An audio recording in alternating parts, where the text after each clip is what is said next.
Dibana noSipho. Lo nguSipho. Yena uyinkwenkwe. Yena uvela eMzantsi Afrika.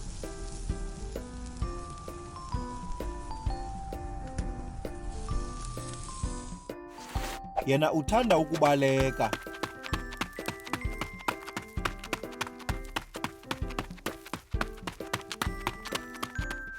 Unaye usisi. Igama lakhe nguPuli.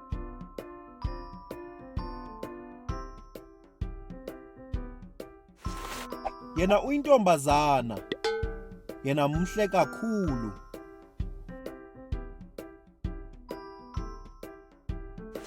Bona badlala kunye. uSipho udlala ngeethoyi.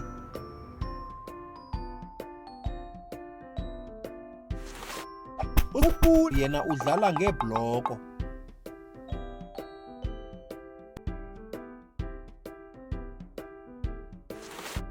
Ngabanye amaxesha badlala nenja yabo.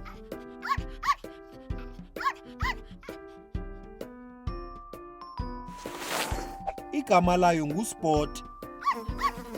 Yona inuka kakhulu. Yonke imihla uSipho uPuli baya esikolweni.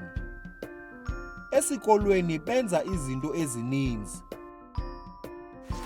Bayabhala, bafunda iincwadi, bayafunda.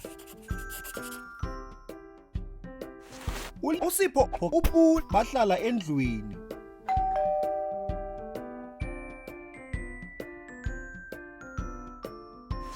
Bona batya isidlo sakusasa ngentsimbi yesi-7 entloko ekuseni.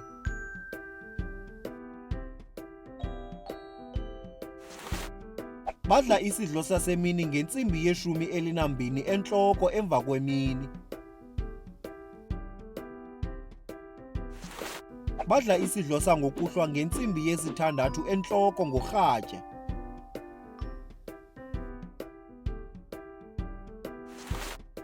Bayahamba baye kulala ngentsimbi yesi-8 ngorhatya.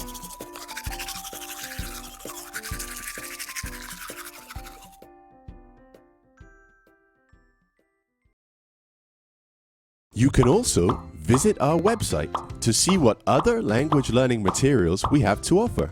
Also, visit our YouTube channel to see what we are up to.